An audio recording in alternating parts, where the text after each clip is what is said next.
노아방주 성도 여러분 안녕하십니까? 박순교사입니다. 반갑습니다. 오늘도 제 인생에 대해서 간증을 하겠습니다.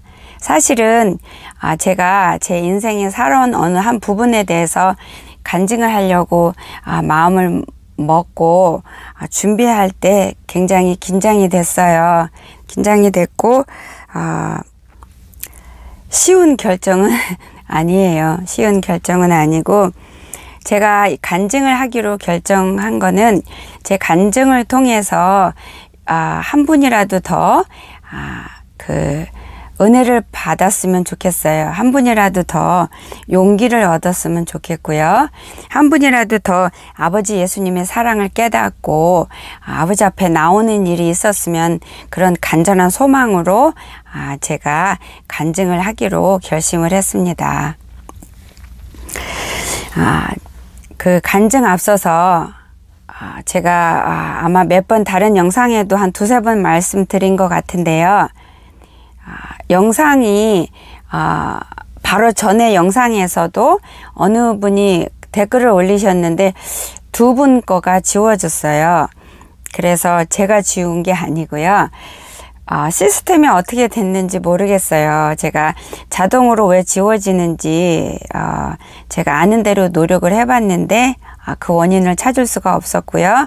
그래서 여러분께서 혹시 댓글을 올리셨는데 자동으로 이렇게 지워졌으면 이렇게 자동으로 지워졌구나 그렇게 생각해 주세요. 제가 지운 거 아닙니다. 제가 웬만한 댓글은 지우지 않고 있어요. 그래서 그 부분에 대해서는 오해 안 하셨으면 감사하겠습니다. 그리고 또한 제가 올리는 이 영상은 수천 명이 들어요. 근데 그 듣는 수천 명 분들이 노아방주에 구독을 신청하신 분도 많고 신청을 안 하시고 듣는 분도 많으세요. 근데 그 모든 분들이 믿음의 깊이가 다 달라요. 저보다 믿음이 더 크고 깊고 저보다 더 많이 아버지를 사랑하시는 분도 계시고요. 이제 믿음이 이제 막 시작하신 분도 계시고 그리고 그 많은 분들이 각자가 다 취향이 달라요. 그쵸? 원하는 부분도 다르고 그리고 또 같은 걸 보더라도 다 각자 여러분께서 느끼고 깨닫는 부분도 다 다르잖아요. 근데 저는 사실 여러분하고 똑같은 부족하고 허움 많고 여러분과 똑같이 화나면 화도 나고 기분 나쁘면 기분도 나쁠 수 있는 그런 똑같은 성정을 가진 사람이에요. 그래서 여러분보다 사실은 더 부족한 게 많아요. 그래서 아버지께서 저를 쓰시는 거고요. 그래서 제가 그 영상을 올리면서 제 영상을 보시는 분들께서 이런 부분이 좀 거슬린다. 이런 부분은 마음에 안 든다. 이런 부분들이 분명히 있을 거예요. 그렇지만 양해해 주세요. 제가 최대한으로 이렇게 좀 영상을 보면서 이런 부분은 수정해야 되겠다 하는 부분들을 제가 깨달을 때는 수정을 하느라고 노력을 하는데요. 그 모든 분들을 모든 부분에 있어서 이렇게 흡족하게 해드릴 수 있는 거는 불가능해요. 그래서 제 영상을 들으시면서 거슬리는 부분이 있더라도 용서해 주세요. 양해해 주세요. 감사합니다. 마이크가 있어서 소리 안 지르고 얘기해서 얼마나 편안하고 좋은지 몰라요. 고맙습니다. 제가 오늘 간증할 것들을 제가 조금 제목들을 적어 왔어요. 제가 보면서 할게요. 주께서 이 노아방주를 직접 만드셨어요. 그 여러분께서 아실 거예요. 제가 많이 얘기를 해서 이 노아방주를 통해서 아버지께서 하시고자 하는 거는 이 노아방주를 통해서 한 분이라도 더 거룩한 신부 하나라도 더 만들기 위해서 한 명이라도 더 깨어서 거룩한 신부를 준비시키기 위해서 이 노아방주 교회를 만드셨고요. 그리고 두 번째로는 대부분의 많은 분들이 환란에 남겨지는데 그 환란에 남겨지는 자들에게 이 영상을 통해서 하나님 말씀이 전해지는 이 말씀이 그분들 심령에 그 심령 밭에 밑거름이 되게 해서 환란에 남겨졌을 때 이 밑거름 위에서 서서 아버지 앞에 돌아서서 온전한 거룩한 열매로 거듭나서 아버지 나라에 입성할 수 있도록 그렇게 하기 위해서 하시는 거예요. 그리고 또한 세 번째로는 이 영상을 통해서 온전한 알곡과 쭉정이를 가르고 계세요. 분리시키고 계시는 중이시고요.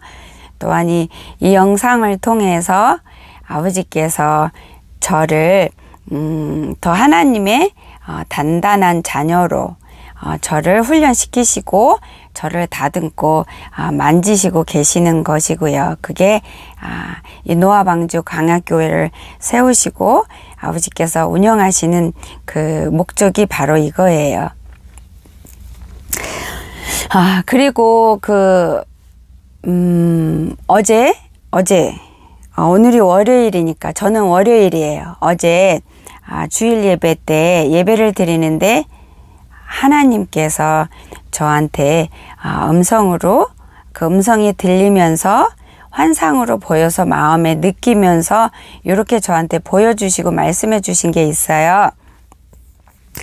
근데 그 말씀을 들을 때 제가 놀랬고 겁이 났고 그리고 기뻤어요.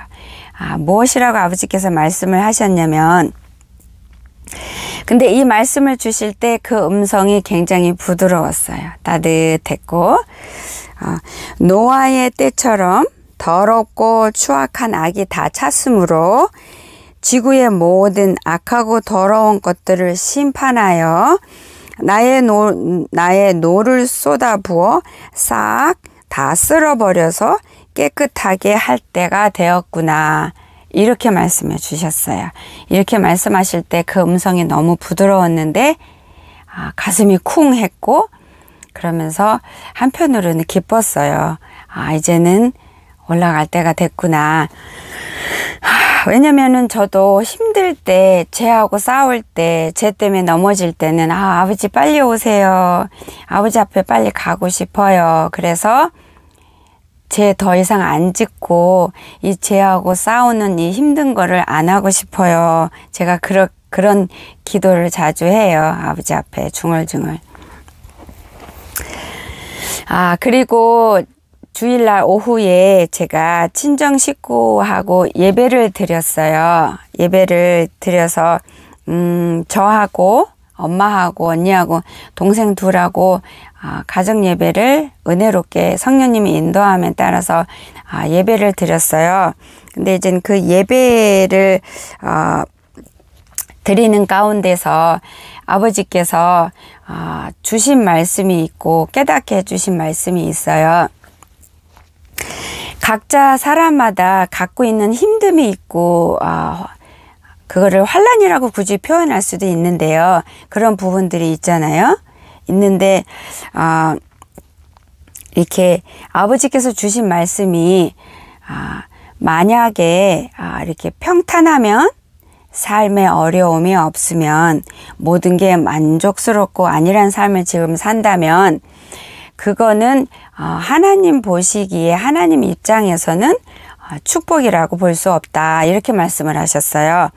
아버지께서 주신 말씀은 우리가 육신을 입은 우리가 생각하는 그 계산법, 하나님의 축복 아니면 그 무슨 축복받는 길 아니면 평안한 삶, 복된 삶 이런 누리는 거 우리가 생각하고 알고 있는 것하고 하늘에서 하나님 아버지께서 축복이다, 복이다 이렇게 생각하는 거하고는 정반대다 이렇게 말씀을 하셨어요.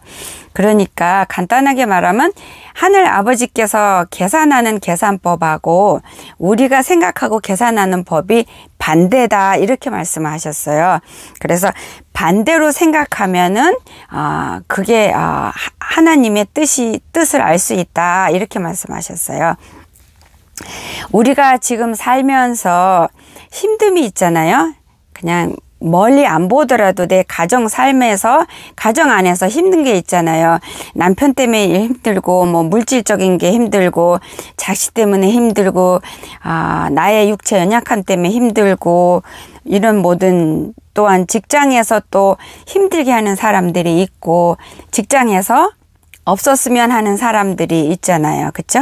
저 사람만 없었으면 좀 직장생활 편안하게 할 텐데, 뭐 내 남편이 저런 부분이 완전히 변화됐으면 내가 좀 편안할 텐데, 내 자식이 저런 부분이 없으면 내가 좀 숨을 쉬겠는데, 이런 부분들이 대부분 다 가지고 있잖아요. 그래서 이런 것들은 우리가 볼 때는 우리한테 환난이고 우리 십자가잖아요. 그래서 우리는 그런 환경에 있기 때문에 불행한 거예요. 그렇죠? 하나님 축복이 없는 거예요. 우리는 그렇게 생각하잖아요. 그리고 그것 때문에 내가 맨날 아버지 앞에 넘어지고 죄 짓기 때문에 그걸로 인해서 그 사람을 향해 내가 원망하잖아요. 너 때문에 그래. 당신 때문에 그래. 너네들 때문에 그래. 내가 그래서 매일 아버지 앞에 죄 짓는 거야. 내가 너만 아니면 내가 하나님 앞에 이렇게 죄 안 지을 수 있는데, 하나님 더 사랑할 수 있고 감사하는 삶이 내가 기쁠 수 있는데, 이런 이렇게 마음에 원망과 짜증과 불평이, 이렇게 분노가 자꾸 일어나잖아요. 그래서 우리가 생각할 때 이런 삶은 축복이 아니라 저주라고 생각하는 경우도 있고, 이런 삶이 복된 삶이 전혀 아니다라고 우리는 생각을 하잖아요. 이런 삶 때문에 하나님 앞에 나아갈 수가 없다. 하나님의 축복을 누릴 수가 없다. 하나님의 영광을 마음껏 누릴 수가 없다. 하나님의 영광을 볼 수도 없다. 하늘의 축복을 누릴 수도 없고, 하나님이 주시는 기쁨도 영광도 누릴 수가 없고, 온전한 신부 준비도 못하고 있다. 우리는 이렇게 생각을 하고 있잖아요. 그리고 실제로 온몸으로 그렇게 느끼잖아요. 근데 아버지가 아니래요. 반대래요. 우리가 반대래요. 우리가 생각하는 이거를 반대로 생각하래요. 하나님 아버지께서 보시고 생각하는 게, 판단하시는 게 정확한 거잖아요. 우리가 생각하고 판단한 거가 잘못된 거고요.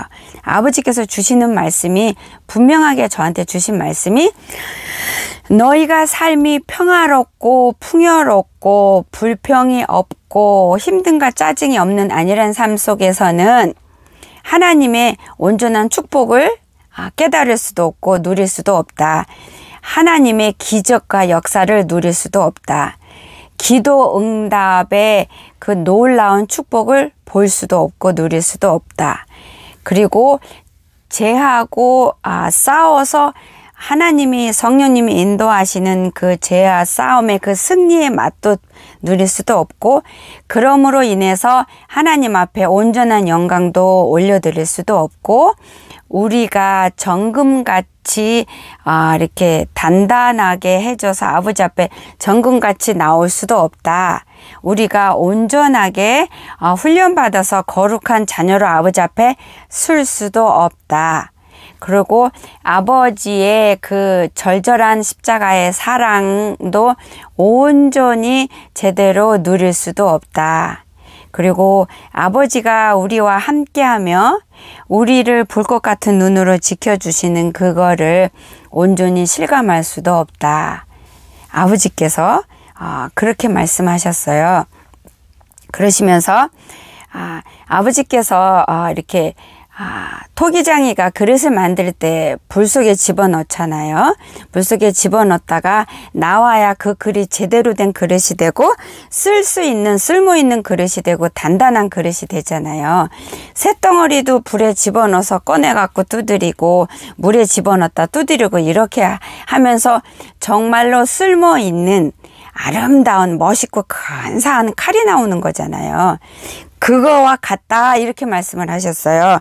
그래서 우리가 힘든 환경에 있을 때 나를 잡고 넘어지게 하는 그런 자가 내 옆에 있을 때, 하나님 앞에 내한테 뭔가 걸리는 부분이 있을 때, 그런 자들은 그것 때문에 하나님 앞에 나가서 간절히 기도를 한다는 거예요. 간절히 부르짖는다는 거예요. 그래서 그 간절히 부르짖고 기도할 때 아버지를 만날 수 있는 기쁨이 있고 아버지를 더 알아가게 되고 아버지와 1대1로 그 온전한 관계를 쌓아가고 맺어가고 만들어가면서 하나님이 살피시는 것을 우리가 경험하게 되고 우리 기도를 하나님이 응답하는 놀라운 기적을 우리가 체험하게 되면서 하늘나라를 이 땅에 살면서 우리가 맛을 보게 되고 그 다음에 하나님께 영광을 돌릴 수 있고 하나님을 더 사랑할 수 있게 되고 하나님의 깊은 마음과 뜻을 우리가 깨달을 수 있고 그러면서 우리가 믿음이 자라나고 우리 영이 자라나고 우리한테서 더러운 것들이 걸러져 내게 되고 떨어져 나가게 되고 그러면서 우리가 하나님께 합당한 심령으로 그릇으로 열매로 매일매일 자라나고 변화되는 과정을 그런 힘든 속에서 어려움 속에서 환난 속에서만이 그것을 누릴 수가 있다. 아버지가 이렇게 말씀하시는 거예요. 그래서 그게 그런 환경에 있는 것이 오히려 축복이다. 내가 준 축복이다. 하늘로부터 온 축복인 것이다. 기뻐해라. 감사해라. 그러셨어요. 그리고 그런 환난이 너에게 없으면 그런 너를 힘들게 하고 늘 넘어지게 하는 남편이 없다면 자식이 없다면 너가 어떻게 내 앞에 매일 나와서 나를 붙들고 내 이름을 찾고 내 얼굴을 찾겠느냐. 네 삶이 평탄하고 평화로우면 나를 찾지 않는다. 내 앞에 안 나온다. 나를 찾지 않고 내 앞에 안 나오게 되면은 하늘나라를 얻을 수가 없고 아버지를 만날 수가 없고 아버지 얼굴을 찾을 수가 없다. 이렇게 아버지께서 이렇게 말씀하셨어요. 그래서 지금 삶이 힘든 것이 축복인 것이다. 그렇게 말씀하셨고요. 사실은 제 여자 동생이 쌍둥이가 딸이 둘이 있어요. 근데 그 둘이 엄청 똑똑한데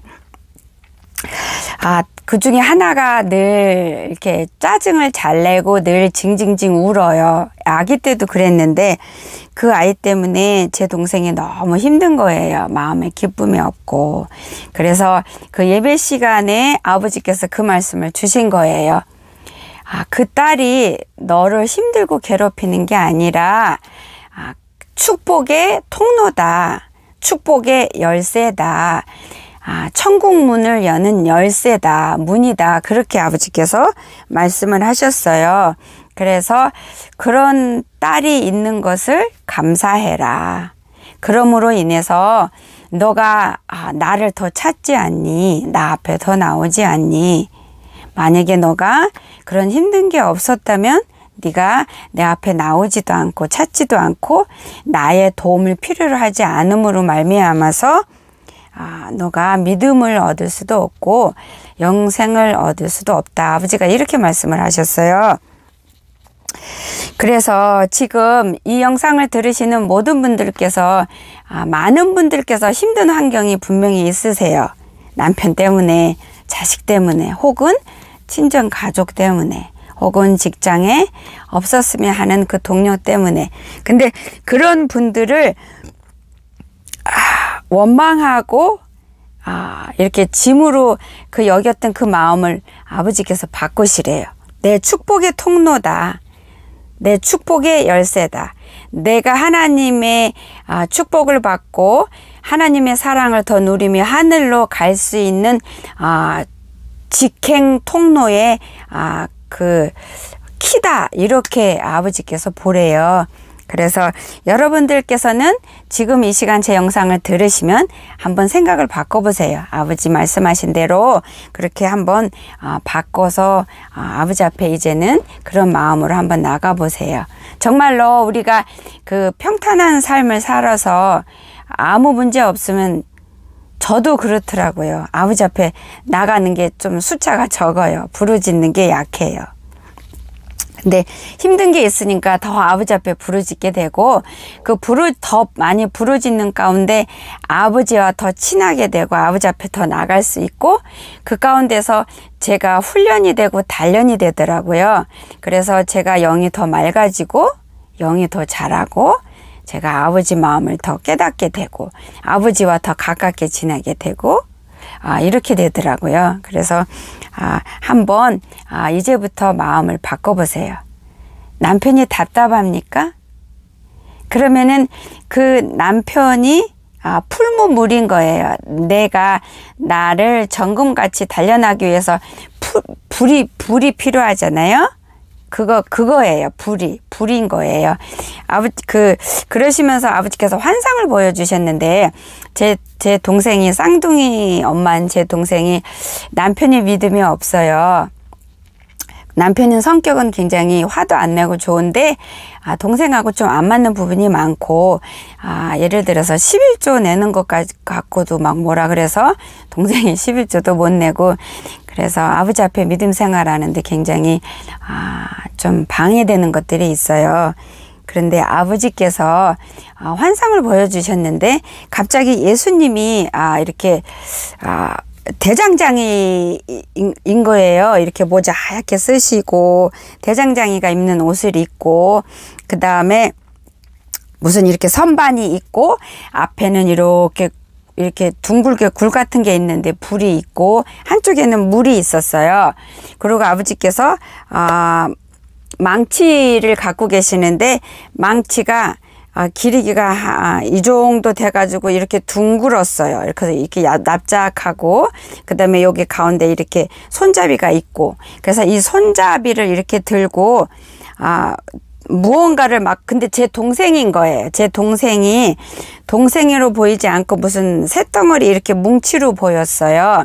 그러면서 아버지께서 불에 넣었다 꺼내가지고 그 망치로 딱 두드리는 거예요. 이렇게 돌려가면서 또 두드리고, 이쪽 두드리니까 저쪽에 또 삐져나오니까 또 돌려서 그 삐져나오는데 두드리고, 그러니까 불에 넣었다가 물에 넣었다가 또 두드리고, 이렇게 하면서 하루 종일 두드리시더라고요. 제 동생을 24시간 이렇게 그거를 환상을 보여주셨어요. 그러니까 제 동생이 가정에서 남편 때문에 힘든 부분이 많고 쌍둥이 때문에 힘든 부분이 많아서, 그거를 아버지 힘들어요 이렇게 예배 시간에 그랬거든요. 그랬더니 지금까지 주신 너는 지금 축복 속에 있는 거야 하시면서 그 말씀을 다 설명을 주시고, 그러시면서 예수님이 대장장이로 이렇게 내 동생을 두드리면서 온전한 하나님이 원하시는 그릇으로 합당한 쇳덩어리 모양 만드시기 위해서 그렇게 하루 종일 두드리시는 걸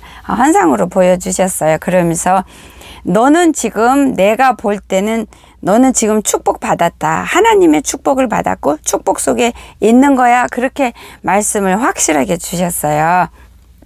그래서 여러분들도 그래서 한번 생각을 바꿔보세요. 아이고, 다리 또 지가 왔어요. 아이고.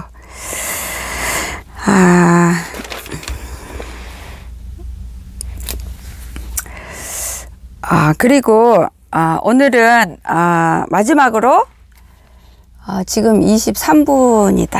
오케이. 23분 지났어요. 짧게 하려고. 오늘은 제 간증 조금 할게요. 긴장이 돼요.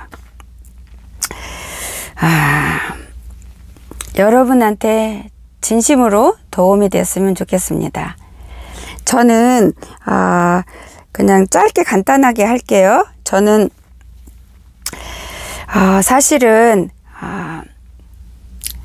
저희 엄마가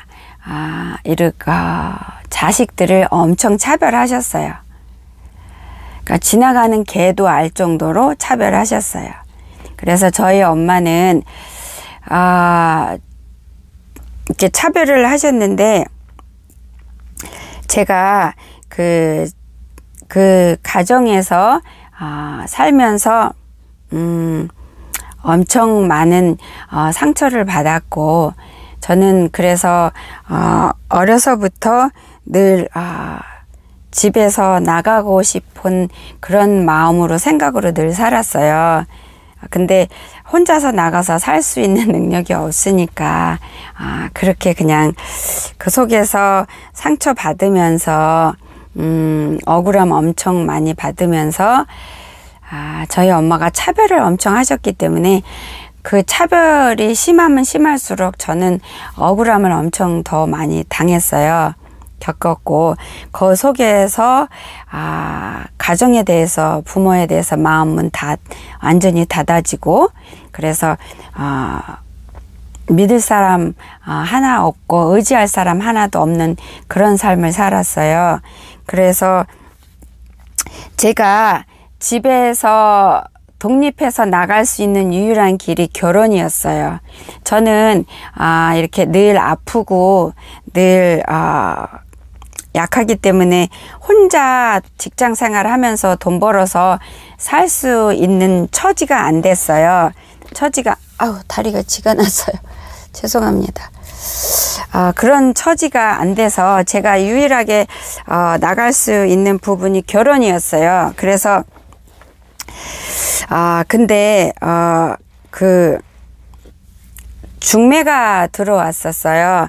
중매가 들어왔는데 저를 이렇게 시집을 보내고 싶으셔서 계속 중매해주는 권사님이 계셨는데 나이가 굉장히 많이 드신 분이 계셨어요. 그래서 많은 분을 소개해주긴 하셨는데 교회에서 저희 구역 전도사님께서 제 남편을 소개를 해줬어요. 근데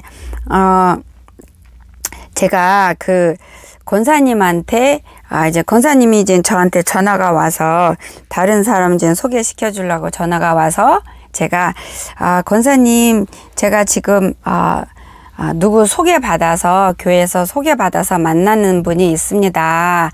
그렇게 말씀을 드리고 그래서 권사님이 뭐 하는 사람이냐고 물어봐서 어디 학교 나왔냐 물어봐서 네 학교는 여기 나왔고 지금 이런 일 하고 있습니다. 이렇게 말을 했어요.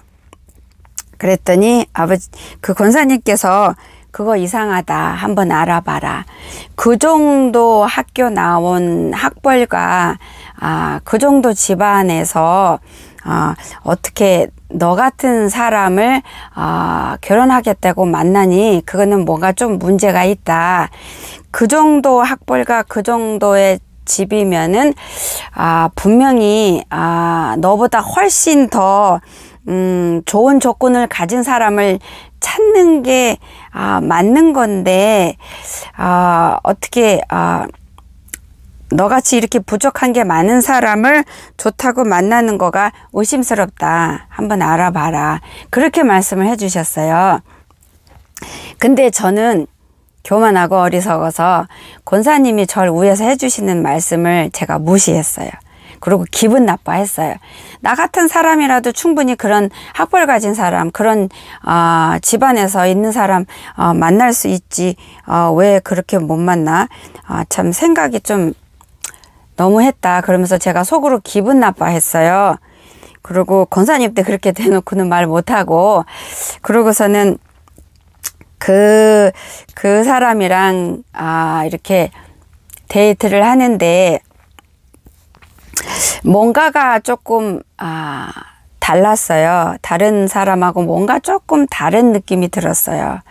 다른 느낌이 들었는데 제가 제 눈을 가렸어요. 왜냐면 저는 집에서 도망 나와야 했고 집에서 빨리 나오고 싶었고 집에 가족을 안 보고 사는 게 제 소원이었으니까 가족하고 떨어져야 제가 숨을 쉴 수가 있으니까 좀 어딘가가 평범한 사람하고 조금 뭔가 다른 느낌이 들었지만 제가 그거를 안 보기로 하고 제가 제 눈을 가린 거예요. 그리고 생각 안 하기로 하고 그러고서는 결혼을 했어요. 결혼을 했는데 신혼여행 가면서부터 신혼여행을 하와이로 갔는데요. 보통 신혼여행 가면은 이렇게 신나게 같이 다니고 뭐 쇼핑도 하고 구경하러 다니고 하잖아요. 근데 제 남편은 신혼여행 갔는데 방에서 잠만 잤어요. 하루 종일.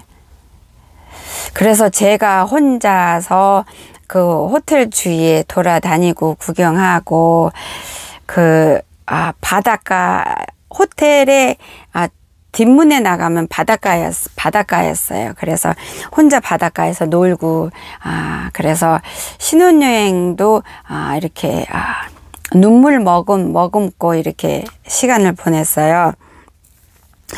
그리고 이제 신혼여행 끝나고 집에 와서도 남편은 잠만 자고, 근데 남편이 한국말을 잘 못했어요. 저는 영어가 잘 안 됐고. 근데 남편이 말이 없어요. 말이 없고 성격이 굉장히 착해요. 화내는 게 없고 불평하는 게 없어요. 컴플레인 같은 게 없어요. 그냥 그럴 수도 있지 이래요. 만약에 제가 보통 사람 같으면 누가 뭐 잘못을 하면은 아니 왜 그랬어? 그렇게 내가 하지 말라고 수없이 얘기했잖아. 그거 생각 못해? 뭐 이렇게 막 야단을 치고 책망을 하고 불평을 하잖아요. 근데 저희 남편은 그런 게 없어요. 그냥 그럴 수도 있지 이래요. 그래서 화를 내지도 않고 굉장히 착해요. 사실 벌러지도 안 죽이더라고요. 불쌍해서. 그래서 법 없이도 사는 사람이에요. 엄청 착해요. 엄청 착한데 성격도 엄청 좋고. 근데 본인이 우울증이 있다고 다달이 한 번씩 닥터를 만나요. 의사를 만나러 가서 약 처방을 받고 와요. 근데 그게 정확히 무슨 병이냐 제가 물어보니까 저한테 얘기를 안 해줘요.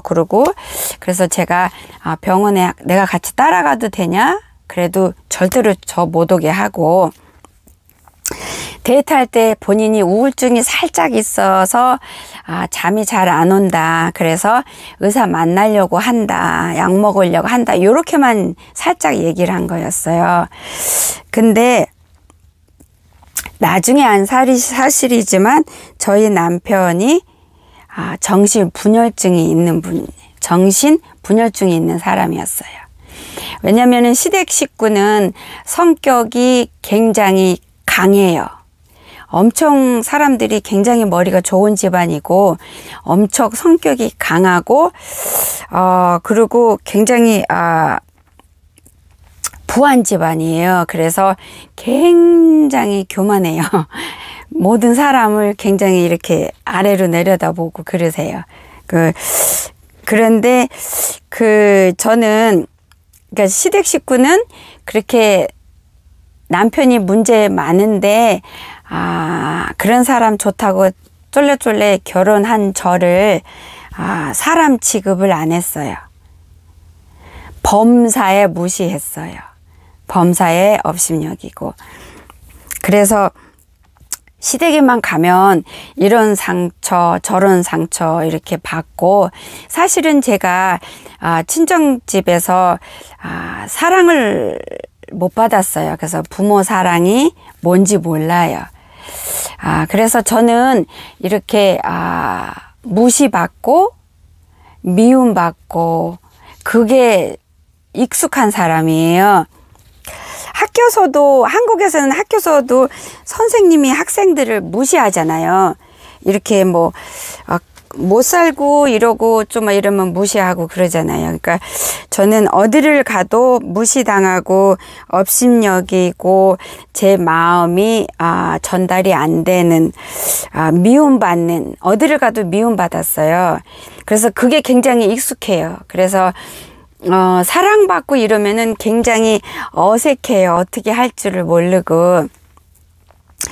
근데 제가 하도 그래서 나는 결혼하면 시어머니 모시고 살 거야. 그래서 엄마한테 사랑 못 받은 거 시어머니한테 사랑 받으면서 살 거야. 제가 노래를 불렀거든요. 근데 산 넘어 산이었어요. 제가 이 산이 힘들어서 도망갔는데 또 다른 큰 산이 앞에 놓인 거예요. 남편은 대화가 하나도 안 되고 무슨 이렇게 뭘 대화하려고도 안 하고, 제가 이렇게 이런 일이 있으니까 대화하려고 그러면 아예 대화를 안 해요. 듣지를 않고 그냥 누워서 이렇게 약을 먹으니까 자꾸 잠이 와요. 그리고 그 남편이 한 달에 한 번씩 병원 가서 주사 맞고 약을 받아와요. 스트레스가 이렇게 심하게 받으면 그 몸에서 감당을 못해요. 정신분열증들은. 그래서 약을 먹어서 이 머리 분해, 이 두뇌가 이렇게 작동을 잘 안 하도록 하는 약을 먹어요. 그래서 이렇게 생각을 깊게 안 하도록, 그래서 스트레스를 안 받도록 그렇게 하기 때문에 결혼 생활을 하면서 제가 돌봐야 되는 제 자식, 그런 처지에 있어요. 그리고 그런 사람하고 결혼했다고 해서 저를 사람 취급 안 하고 범사에 무시하고 업신여겼어요. 그리고 저한테 막 하고 화도 막 내고, 남편한테 형이 있고 누나가 있는데 형이 저한테 막 하고, 아무튼 그거를 구체적으로 지금 얘기하려면 너무 시간이 많고, 예를 들어서 저희가 이제는 결혼하고 아파트에서 사는데 전화가 하나 있었어요. 거실에. 그럼 이제 방에 있는데 전화가 오면 방에서 곧바로 일어나서 거실까지 가서 전화를 이렇게 받으면 여보세요 하고 전화 받으면 시어머니예요. 그러면 시어머니가 대뜸 화를 내요. 너 내 전화인 줄 알고 안 받으려고 그랬지. 왜 이렇게 전화 빨리 안 받아? 이렇게 말씀을 하셨어요. 화를 버럭 내시면서. 그래서 제가 그게 아니고요. 제가 방에 있었고 전화는 거실에 있어요. 그래서 전화 첫 번째로 울리자마자 금방 나와서 받았어요. 이렇게 설명을 했는데 안 믿으세요. 시어머니 전화인 거 알고 제가 안 받으려고 일부러 그랬다고. 근데 그 전화가 오면 전화에, 제가 갖고 있던 전화는 뭐 이름도 없고 전화번호도 나타나지 않는 그런 전화기였거든요. 근데 그러니까 항상 그런 식으로 제가 취급을 받았어요. 그리고 이제 제가 그래서 자주 아팠어요. 한 달에 한 번씩 자주 아프면서 막 토하고 못 먹고 이렇게, 그래서 병원 가고 이러는데, 제가 아파서 누워 있는데 시아버지가 전화해서 시어머니가 아픈데 와보지 않는다고 소리 버럭 지르고 전화하고, 그래서 제가 지금 음식도 못 먹고 토하고 아파요 그러는데도 소리 버럭 지르고, 뭐 이렇게 남편 형이 저한테 뭐 소리 버럭 지르고, 뭐 그거는 예산 일이고, 사실 제가 아기를 3번이나 자연유산이 됐어요. 근데 사실 이렇게 임신이 되면은 몸에서 이물질이 들어오면 몸은 이물질이 들어오니까 밀어내려고 하는 몸속에 군사들이 있어요. 그 이렇게 밀어내려고 하는 그 경향이 있기 때문에 첫 번에 유산이 되면 두 번째는 더 쉽게 잘 되거든요. 근데 제가 몸이 약해서 이제 임신을 하면 집에 있고 그래야 되는데, 그 첫 번째 임신했을 때 그 유산이 시어머니하고 형 때문에 자연유산이 됐어요. 어떤 일이 있었냐면, 그 남편 집에서 그 식당을 중국 식당을 하고 있었어요. 2군데 헐리우드 있는 데가 있었는데, 제가 남편한테 그 식당 일을 내가 좀 얼마 동안 도와주고 싶다 그랬는데, 남편이 자꾸 나보고 하지마 안 도와줘도 돼 그러더라고요. 근데 그 가족들이 어떻다는 거를 남편은 알기 때문에 가족하고 저를 이렇게 안 붙여주려고 한 건데, 저는 설마 그렇게까지 할까, 사람으로서는 상상이 안 되니까 내가 자꾸 도와주겠다고 해서 그 형한테 전화를 했어요. 내가 식당 일을 좀 도와주겠다. 그래서 식당에 나가서 웨이트레스 이렇게 일을 좀 도와주는데, 며칠만 도와주려고 그랬는데요. 저한테 뭐 물어보지도 않고 형이 다른 사람 직원을 잘랐어요. 그리고 내가 계속 일하는 걸로 나하고 말을 안 맞추고 의견도 안 물어보지 않고 그래서 그런 황당한 일이 있었지만 그래도 일을 하는데 일을 하면서도 손님이 있든 없든 저한테 그 언행이 아주 이렇게 부끄럽게 막 아무 데서나 소리 지르고 그런 분이에요. 근데 제가 그 몸이 힘들고 그 아주버님이 나한테 하는 언행에 너무 막 스트레스 받아가지고 잠을 못 자는 거예요. 그래서 내가 왜 이러지 그러고 며칠 있다가 임신이 된 걸 알았어요. 좀 이상하다 해서 검사를 해보니까 임신이 된 거예요. 그래서 제가 근데 남편 형이 한의사 공부를 하고 있었어요. 근데 그 형이 제 맥박을 집어보고 제가 임신을 하면은 일을 하면 절대 안 되는 거를 알고 있었어요. 저한테 그렇게 말을 했고 자궁도 약하고 몸이 약해서 임신하면 집에 누워 있어야 되는 그런 몸을 가졌다 이렇게 얘기를 했고 알고 있었는데 제가 이제 임신을 해서 이제는 일을 그만두려고 얘기를 하는데 막 화를 냈어요. 그래서 하루는 입덧 때문에 토하느라고 직장을 지금 못 가고 있어서 형한테 전화를 했어요. 남편 형한테, 아주버님한테. 그래서 지금 토하느라고 지금 못 가고 있다. 오늘은 집에서 쉬었으면 좋겠다. 그랬는데 전화도 되고 막 화를 내고 신경질 내고 일 나오라고 그러고 다 끊었어요. 그래서 토하면서 울면서 직장을 나간 거예요. 근데 저도 생각해보면 참 미련하죠. 그냥 대놓고 안 나가면 되는데, 그렇게 상황이 됐어요. 그래서 제가, 일을 이제 하면 안 돼서 일을 안 하려고 이제 마음을 먹었는데, 그리고 일을 안 나갔어요. 그날 안 나갔는데 하루는 시어머니가 저한테 찾아와서 병원 가자. 임신했으니까 병원 가서 체크업해야지, 알아봐야지. 그래서 병원 같이 가겠다고 차를 몰고 오셨어요. 그래서 웬일이지? 근데 고마운 마음이 들었어요. 그래서 같이 병원에 갔는데 가가지고 이제 초음파도 하고 이제 검사하면서 임신인 거를 확인한 다음에 시어머니가 의사 선생님한테 첫 번째로 물어보는 질문이 뭐였냐면 일 나가도 되는 거죠? 이거를 물어보셨어요. 제가 일을 해야만 먹고 사는 형편이 아니었는데 그래서 거기서 눈물이 났어요. 저거 물어보려고 오셨구나. 나를 위해서 같이 병원에 가주려고 기뻐서 가주려고 한 게 아니고 내가 일 나가도 되는 거 의사한테 확인받으려고 나오신 거예요. 저를 병원에 데리고 온 거였어요.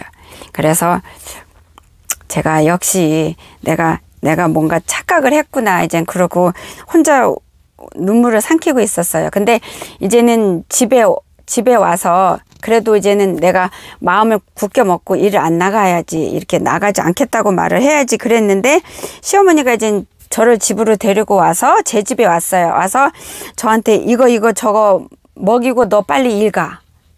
그렇게 한 거예요. 근데 제가 그때 일 가지 말았어야 되는데 마음에 있는 대로 상처받고 어차피 왜냐면은 시댁 식구들이 그런 남편하고 결혼했으니까 저를 범사에 무시하고 범사에 사람 취급을 안 했잖아요. 그래서 일 나갔어요. 일 나가서 중노동 한 거예요. 웨이트레스 일하니까 뒤에 막 설거지도 하고 막 닦고 그러고서는 그래서 유산이 됐어요. 그렇게 그리고 제가 그렇게 일을 나왔을 때 그 아주버님이 제가 일하면 안 되는 거 아는데 그거를 그냥 재수 씨는 일하면 안 돼 엄마 몸이 약해 뭐 이렇게 말 안 했어요. 그냥 일하게 놔두고 토해서 일 못 간다 그러면 화내고 성질나고 전화 끊고 그래서 그렇게 해서 유산이 됐고 그래서 속상해서 엉엉 울었어요.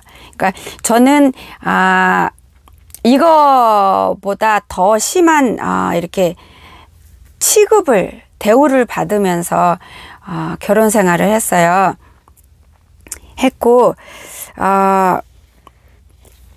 그런 속에서 굉장히 힘든 가운데서 있었고, 지금 44분이다. 그런 힘든 가운데에서 이거보다 더 많은 일들이 있었어요. 있었고,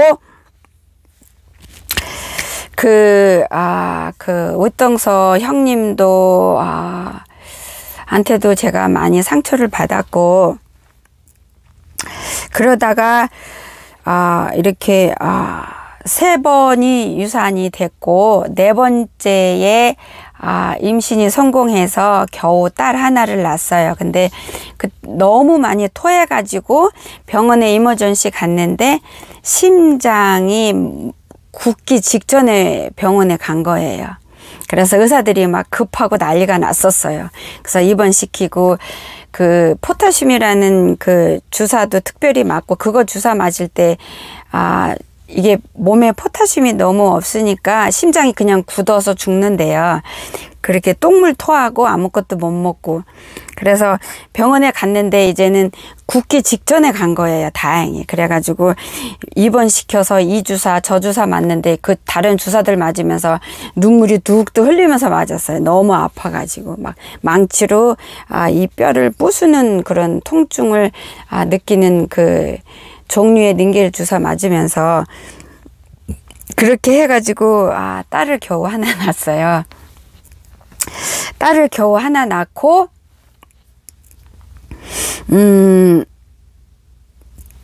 얘기가 다음까지 가면 너무 긴데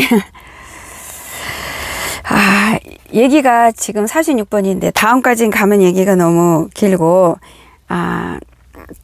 제가 간단하게 할게요. 그래서 중간에 이제 아기를 낳는데 남편이 이렇게 정신분열증이 있다 그랬잖아요. 중간에 획 정신이 이렇게 갔어요. 돌았어요.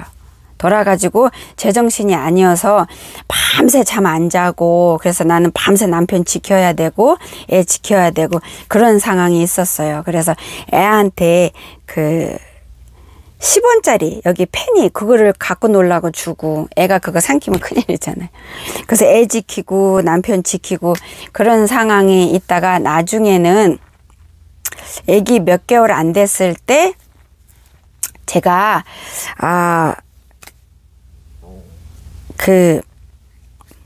선포했어요. 이혼했어요, 제가.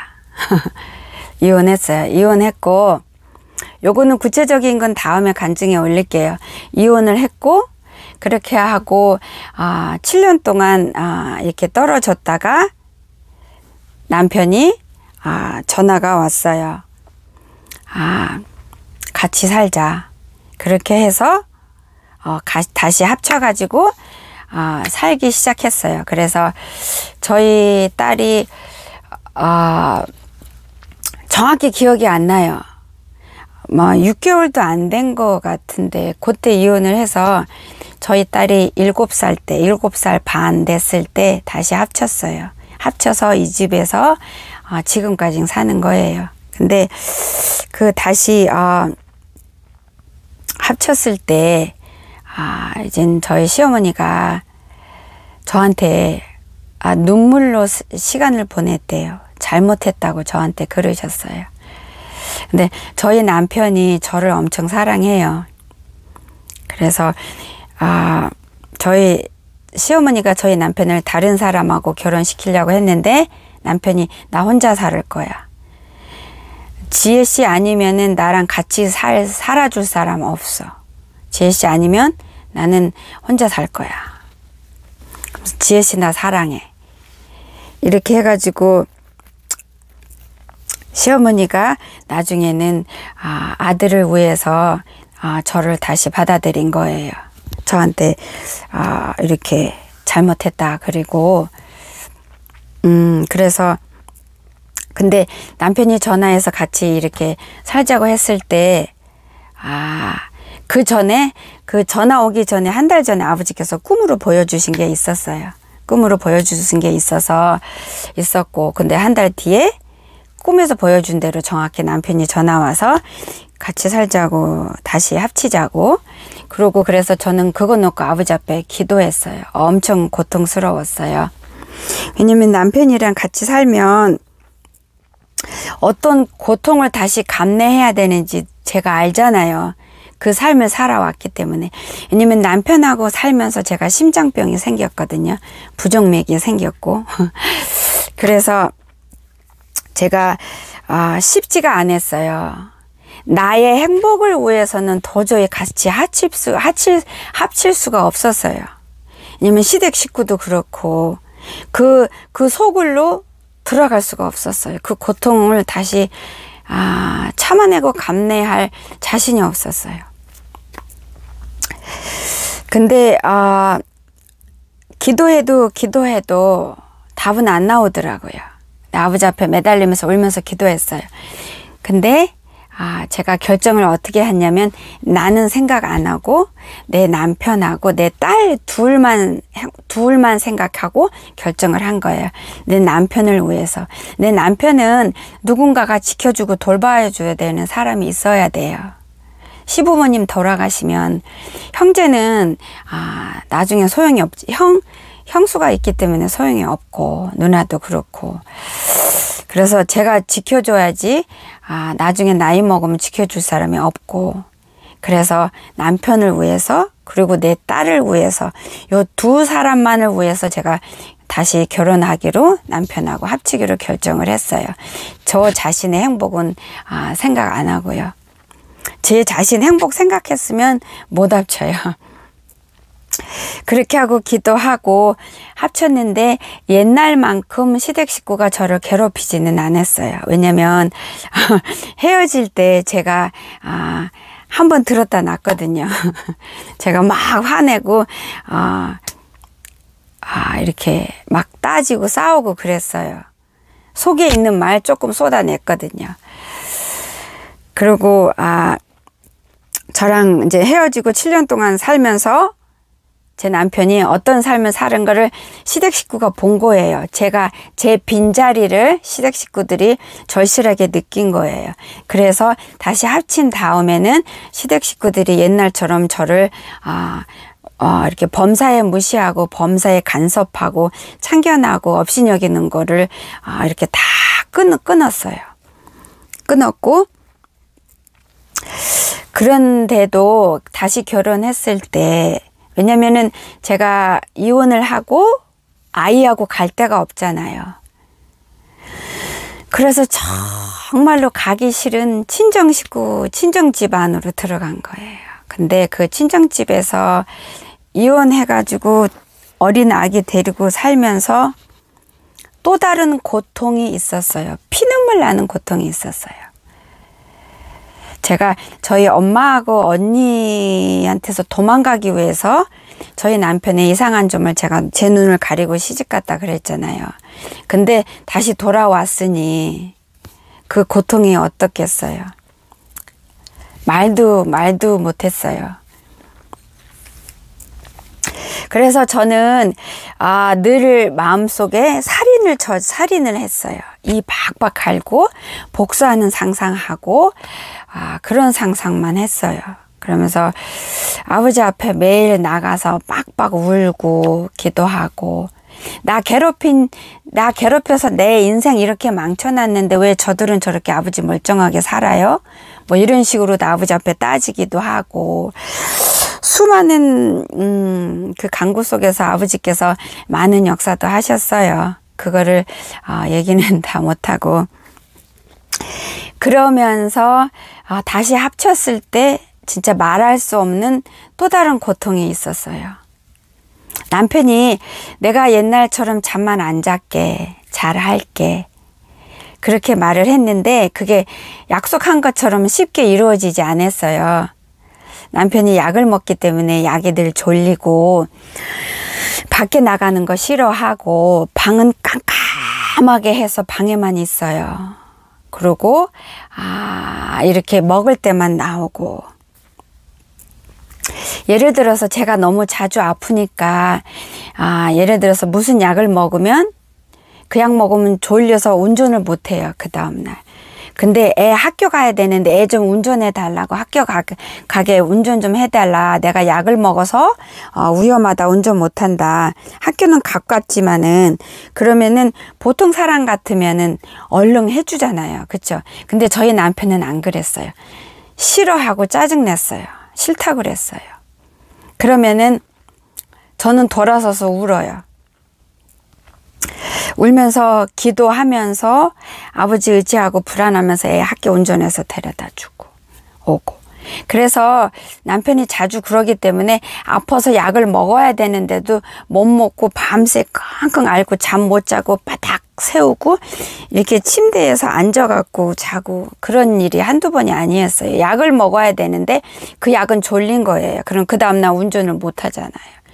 남편한테 애 학교 데려달라고 하면 남편이 안 해주니까. 내가 아파서 그래 해줘. 그래도 그게 남편은 그거를 이해를 못 해요. 싫다 그러고 밖에 나가는 거 싫다 그러고 운전 안 해주고.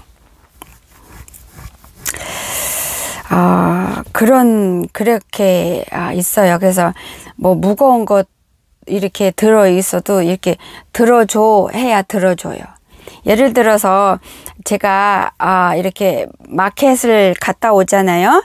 그러면 남편을 불러요. 그라지에서 차 파킹장에서 마켓 봤으니까 내려와줘. 그러면은 내려와요. 그러면은 내가 이제 트렁크 문을 열어놓으면 남편이 내려와서 트렁크 앞에 가만히 서 있어요. 그러면 이거 물건 들어서 저기다 갖다 놔줘. 그러면 그때서 움직여서 물건을 들어서 놔줘요. 보통 사람 같으면은 마켓 갔다 와서 내려와줘. 그러면 내려와서 트렁크 문이 열렸으면 자기가 알아서 짐을 빼갖고 엘리베이터 앞에다가 갖다 놓잖아요. 근데 저희 남편은 안 그래요. 내려와서 차 앞에 서 있어요. 트렁크 문이 열렸는데 가만히 있어요. 그러면 내가 이 물건 들어서 저기다 놔줘. 그러면 그때서 움직여서 물건 저기다 놔줘요. 그리고 이제 엘리베이터가 문이 열렸으면 물건을 들어서 엘리베이터에다가 들어 놔줘야 되잖아요. 그럼 남편 가만히 있어요. 그러면은 내가 이 물건 들어서 엘리베이터 안에다 들어 놔줘. 이렇게 하나씩. 그리고 예를 들어서 내가 무거운 거 물건을 들고 이렇게 집에 문을 놓고 하면 남편이 문을 열어주잖아요. 그럼 남편이 문을 열었으면 제가 무거운 거 들었으면 얼른 받아야 되잖아요. 안 받고 가만히 서 있어요. 그러면 이거 물건 받아줘 무거워. 그럼 그때서 이렇게 받아요. 범사에 그렇게 해요. 옛날에 그 아주버님 집이 이제 이사를 해가지고 그 짐을 이제는 잔뜩 있어서 이제 무거운 거를 밖에다 내놔야 되는데 제가 들을 수가 없어서 남편한테 남편 이름을 부르면서 이종씨 이것 좀 도와줘. 내가 그랬어요. 그랬더니 시어머니가 후다닥 달려와가지고 시어머니가 퍽 들어가지고 그거 밖에다 내놓는 거 저를 도와서 내놨어요. 저희 시어머니 그러신 분이세요. 제가 남편을 불렀거든요. 이거 들어달라. 그랬더니 그게 싫으신 거예요. 저희 시어머니는. 그래서 후다닥 소파에 누워 계시다가 후다닥 일어나갖고 와갖고 제가 드는 거 번쩍 들어갖고 도와서 저 밖에다 내주고 그렇게 아들을 그렇게 감싸신 분이세요. 그래서 이렇게 이렇게 있을 때 뭐 하면은 이렇게 시어머니 여기가 이렇게 좁아지고 그러신 분이세요. 그렇게 아들을 그렇게 기르셨어요. 그래서 남편이 이렇게 뭐라 그럴까 손 하나 까딱 안 하고 그래서 이렇게 남을 배려하는 거 없어요. 그런데다가 더군다나 이렇게 정신분열증에 그 스트레스 폭발하지 않게 약을 먹으니까 머리는 굉장히 IQ는 좋아요. 그 집안이 머리는 비상한 집안이에요. 근데 그렇게 됐어요. 근데 그게 집안 식구가 성격이 너무 강하고 저희 남편은 성격이 온순하고 이렇게 화 안 내는 성격인데 식구들이 너무 성격이 강하고 거기에 눌려가지고 어느 날 하루 터진 거예요. 터져가지고 그 정신분열증이 생긴 거예요. 나중에 기회 있으면 남편이 정신분열증이 어떻게 생겼는지도 그거 간증할게요. 제 인생 하나하나가 다 간증거리예요. 아마 여러분들도 그러겠죠. 그런 간증거리가 아닌 인생이 어디 있겠어요. 그런 속에서 남편이 살아요. 근데 남편이 담배 꼴초였어요. 1시간마다. 근데 그것도 제가 포기 안 하고 기도를 매일매일 했는데 어느 순간에 하루아침에 담배 딱 끊었어요. 끊는 사건이 있었어요. 그런 역사도 하나님이 하셨어요. 그렇게 역사도 그렇게 해서. 근데 지금은 좀 많이 남편이 밝아졌어요. 밝아졌고 이렇게 한 번씩 남편이 하는 게 하루 종일 방에 누워서 깜깜하게 해놓고 TV 봐요. 스포츠 보고, 그리고 그냥 자고, 음악 틀어놓고 자고. 그러다가 한 번씩 거실에 소파에 나와서 한 5분 앉아있다가 또 방에 들어가고, 그러다가 중간에 한 번씩 내 방에 와서 나 뭐하나 보고, 하이 그러고 한 1, 2분 있다가 가고, 그러고 먹을 때 나오고 그래요. 왜냐면 제 남편이 혼자 깜깜한 데서 자야 되고 하루 종일 TV 틀어놔야 되고 음악 틀어놓고 그래야 돼서 남편만의 공간이 필요해요. 그래서 남편은 자기 방에 혼자 따로 있어요. 그렇게 해야 돼요, 남편이. 그래서 근데 저희 남편이 굉장히 마음이 예뻐요. 되게 착해요. 그래서 구박할 수 없는 사람이에요. 구박할 수 없는 사람이고 저를 엄청 사랑해요. 엄청 사랑하고. 근데 저희 남편도 부모가 성격이 개팍해서 자상하지 않아서 이렇게 자상하고 이렇게 부드럽고 이렇게 표현하고 사랑해야 하고 그런 가정에서 자라지를 않았어요. 그래서 성격이 아주 세고 그냥 완벽하고 그리고 또 사업하시는 분이고 시아버지가 그러고 그러시는 분들이고 다정하지도 않고 잘못하면 야단만 치고 그리고 자녀가 셋인데 다 가정부가 길렀어요. 부모가 기른 게 아니고. 그래서 부모의 그런 잔정을 못 느끼고 살았어요. 그래서 그 표현이 잘 없어요. 표현도 없고 굉장히 무뚝뚝하고 말도 없어요. 그런데다가 이런 정신적 병이 있고, 근데 굉장히 착하고 마음이 예쁜 사람이에요. 심령이 본성이 착하게 태어났어요. 그러니까 불평도 안 하고 착한 사람이고. 그래서 제가 이 영상 올리고 하면서 밥을 못 해줘도 배고프다는 소리 안 하는 사람이에요. 그냥 자기가 알아서 뭐 음식을 사다 먹던지 뭐 이렇게 하고 그런 사람이지 불평이라는 게 없는 사람이에요. 사람 자체가. 그래서 그렇게 그런 좋은 사람이에요. 좋은 사람인데 가정 환경 때문에 병이 생겼고 굉장히 IQ도 높아요. 지혜로운 사람인데 그런 병이 생겨서 그 지혜로움도 제대로 발휘 못하고 그렇게 살고 있고. 근데 그런 사람하고는 평범한 사람이, 웬만한 사람이 참아내면서 살기가 사실 힘들어요. 그래서 저도 한번 나갔었잖아요. 나갔다 이혼했다가 다시 합친 거잖아요. 그런데 이런 속에서 살면서 시댁 식구 용서했어요. 하루아침에 안 됐어요. 피눈물 흘리면서 기도했어요. 그리고 저희 친정 식구, 저희 엄마, 저희 언니 저 용서했어요. 피눈물 흘리면서 악을 쓰면서 발을 굴르면서 아버지 앞에 땡깡 부리면서 울면서 회개했어요. 회개를 하라고 그러는 거는 아버지가 나를 살리기 위해서 하는 건데 용서할 수 있게 해달라고 기도를 처음에 하려니까 안 되더라고요. 화가 너무 나는데 어떻게 그게 나오겠어요. 복수하고 싶은데, 원수 갖고 싶은데, 그게 더 쉬운데.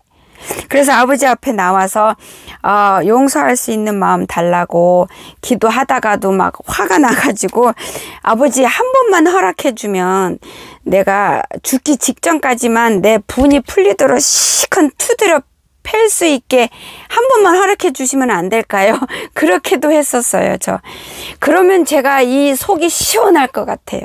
아니면은 가가지고 그냥 막 머리 잡고 막 때리고 흔들고 발길질하고 그냥 발로 막 밟고 때리고 그거 그냥 내 분이 풀릴 때까지 한 번만 하면 안 될까요? 그러면은 나 용서할 수 있을 것 같아요. 그러면 내가 여기 좀 풀릴 것 같아요. 그렇게 아버지 앞에 부르짖었어요. 아버지 나 원수 갖고 싶어요. 갖게 해주세요. 아버지가 허락한다면 하고 싶어요. 그렇게 회개 기도를 하다가 또 그렇게 기도하고 그거를 그러면서 아버지 앞에 진짜로 어린아이처럼 앉아갖고 발을 막 아버지 앞에 굴렀어요. 다리 벌려가지고 앉아갖고 아버지 용서 안 돼요. 못하겠어요. 내가 어떤 고통을 당했는데 어떻게 용서를 해요. 아버지 나 죽어도 못하겠어요. 아버지 내가 죽으면 죽었지 용서 못하겠어요. 아버지 나 이거 못하겠어요. 그러면서 발 막 굴르면서 아버지 앞에 그렇게 나 울부짖었어요. 회개 기도할 때 내 친정 식구를 시댁 식구를. 근데 중요한 거는 제가 포기를 안 했다는 거예요. 왜냐면은 이거를 이렇게 기도하면은 언젠가는 내가 치료가 되고 회복이 되고 용서하고 오히려 사랑하게 될 거라는 거는 의심 없이 확신을 했어요. 그 시간이 언제인지 모르지만은 확신을 했기 때문에 포기 안 하고 아버지 앞에 가서 회개 기도하다가 악을 쏟아내다가 땡깡 부리다가 복수하게 해주세요 부르짖다가 또 용서할 수 있는 마음 주세요 그랬다가 아버지 내가 죄인이에요. 내가 악해요. 내 악을 내가 보게 해주세요. 뭐 이렇게 부르짖었다가 이랬다. 저 이렇게 부르짖었다가 이거 강구했다가 그렇게 하면서 하는데 아버지께서 내가 아버지 원수 갖고 싶어요. 이렇게 이 땡깡 부리는 이 악한 이 부르짖는 외침도 아버지께서 함께 하셨어요. 들으시고 이해를 하시고 않으셨어요. 저를. 이렇게 조금씩 치료하셨어요. 저한테 제 가족한테 상처받은 분이 받으신 분들이 엄청 많더라고요. 상담해 보니까. 근데 제가 이런 고통을 많이 겪으니까 상담할 때 많은 사람들이 자기 자신의 고통스러운 얘기를 하는데 저는 그게 다 겪었던 거라서 한마디 하면 두 마디가 알아들을 수가 있더라고요. 그래서 하나님께 감사했어요. 내가 이런 고통의 삶을 지나오게 허락하신 하나님 감사합니다. 내가 이런 고통을 겪지 않았다면 나한테 상담하러 온 저분의 이야기를 내가 마음속 뼛속이 세포 하나하나 그 힘줄 속 깊까지 이해할 수 없었을 텐데 한마디 하면 저 말 다 표현 못하는 저 속에 있는 마음까지 이해할 수 있도록 이런 은혜를 주셔서 아버지 앞에 감사합니다. 이렇게 기도했어요. 정말요.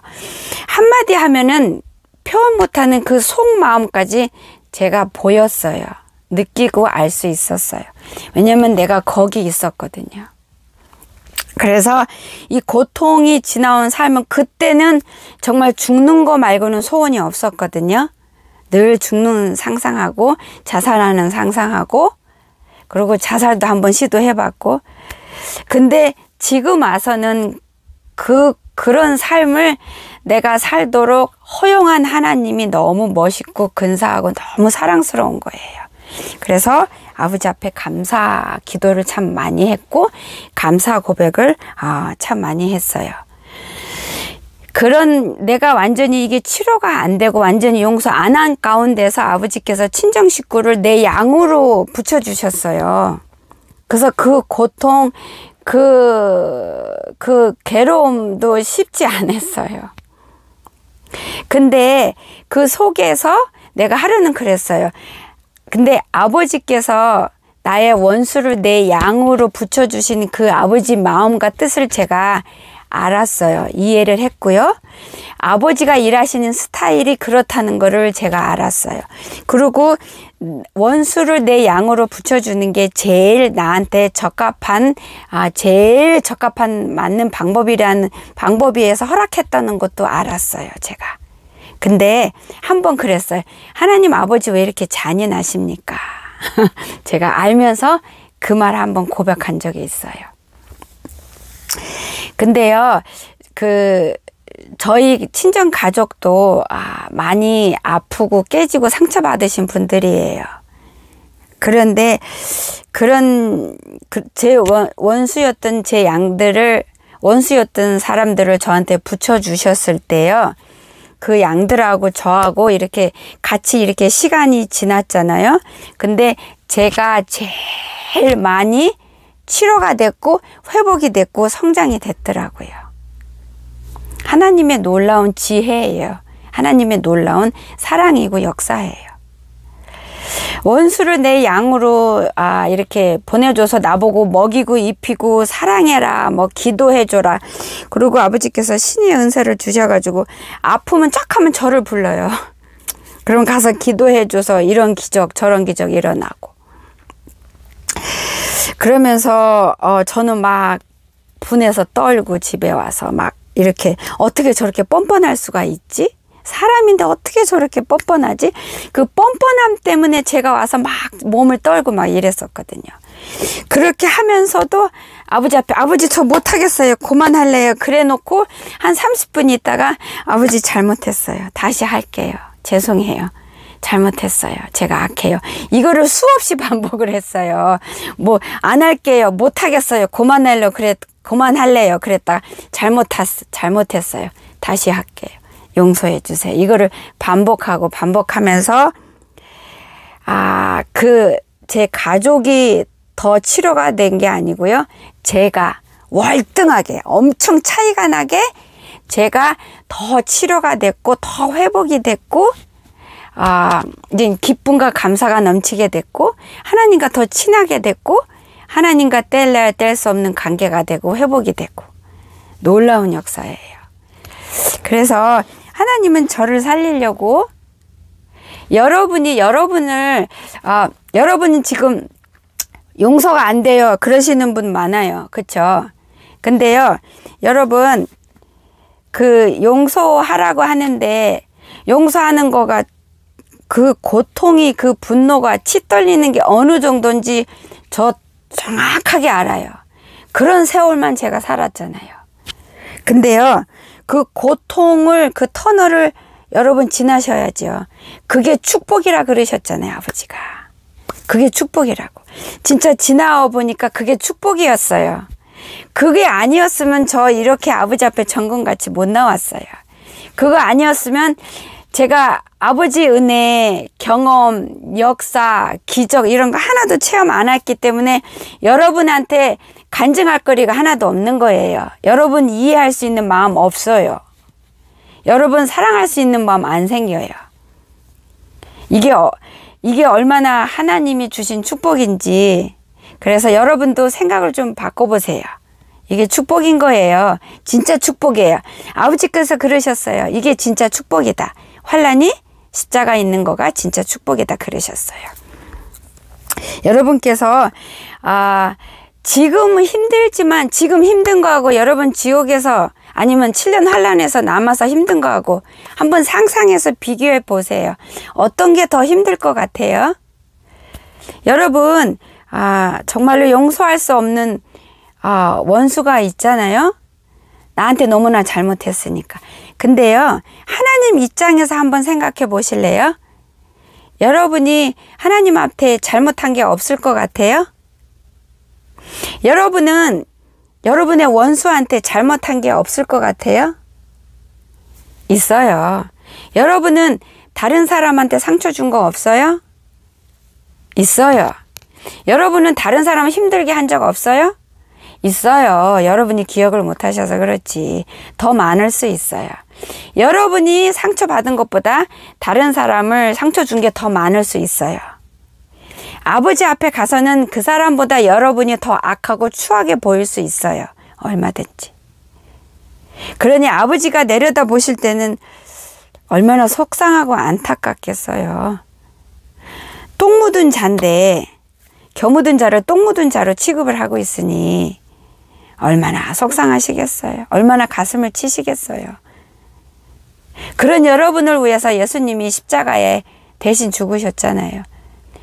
용서 안 하면 여러분께서 예수님의 십자가 보혈을 헛되게 하고 있는 거예요. 오늘도 예수님을 다시 십자가에 못 박고 있는 거예요. 여러분께서 힘들어도 한번 시도해 보시겠어요? 용서하고 천국에 입성하시겠습니까? 아니면 힘들다고 도저히 안 되겠다고 이 빡빡 갈면서 용서 안 하고 7년 대환란에 남겨지시겠습니까? 여러분이 선택하시는 거예요. 아버지는 우리를 인격적으로 대하시기 때문에 너 일로 와 탁 이렇게 돌려서 안 하세요. 여러분이 선택이에요. 여러분이 결정하셔야 돼요. 저는 결정해서 이 고통의 삶을 통과했고 지금은 그게 축복이었다는 것을 온몸으로 확신하잖아요. 여러분도 여러분과 한번 싸워보세요. 하실 수 있어요. 내가 제일 힘든 것 같으죠? 여러분보다 더 힘든 분이 더 많아요. 누구나 자기 고통은 제일 힘들어요. 누구나 자기를 힘들게 한 사람이 세상에서 제일 미워요. 근데 아니요. 다른 사람이 더 고통을 갖고 더 큰 원수들을 마음에 품고 있어요. 믿으세요. 근데 그거는 아버지 앞에서 다 해결하실 문제예요. 여러분이 가슴에 몸에 불을 안고 있으면 여러분 몸이 타잖아요. 안 타고 어떻게 배겨요. 그 불을 아버지 앞에 내려놓으세요.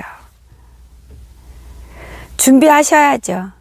아버지께서 그 하나님의 분노를 쏟아 부을 때가 다 됐다 그러셨어요. 여러분 만약에 여러분께서 용서 안 하시면 여러분 천국에 입성 못해요. 아버지께서 약속하셨잖아요. 환란에 남겨지는 거는 하나님 앞에 한번 채찍으로 맞고 올라오는 거예요. 잘못해서 아버지 앞에 이런 채찍 저런 채찍 이런 채찍 한 대씩 맞고 그 다음에 정신 차리고 올라오는 거잖아요. 환란에 남겨져서 그때서 돌아와서 구원받는 자들은 아버지 앞에 한 대씩 맞고 매를 맞고 나서야 정신 차리고 올라오는 거잖아요. 근데 매 맞기 전에 돌아오시면 안 될까요? 지금 돌아오면 매 안 맞고 돌아올 수 있잖아요. 그렇죠? 저는 우리 노아방주 성도 여러분께서 한 분이라도 더 매 맞지 않고 돌아올 수 있는 이 시간을 이 기간을 놓치지 않기를 소망합니다.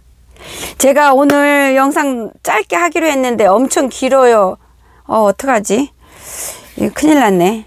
어느 분이 영상 짧게 해주세요 그랬는데 죄송합니다. 그래도 제가 최대한으로 짧게 했어요. 제 간증 들으시고 여러분께서 용기를 내주시기를 소망합니다. 여러분께서 살아계신 예수님의 놀라운 그 역사를 제 간증 속에서 발견하고 찾으셔서 여러분도 누리시고 여러분 걸로 가지시기를 예수님의 이름으로 축원합니다. 성령님이 여러분을 도와주기 위해서 기다리고 계세요. 살아계신 성령님을 마음껏 누리세요. 오늘도 내일도 말씀을 붙들고 아버지 앞에 나와서 아버지 얼굴 찾으시고요. 부르짖으셔서 아버지 얼굴을 보기를 우리 노아방주 성도 여러분을 예수님의 이름으로 축복하고 또 축복합니다. 감사합니다. 다음 영상에서 또 뵙겠습니다.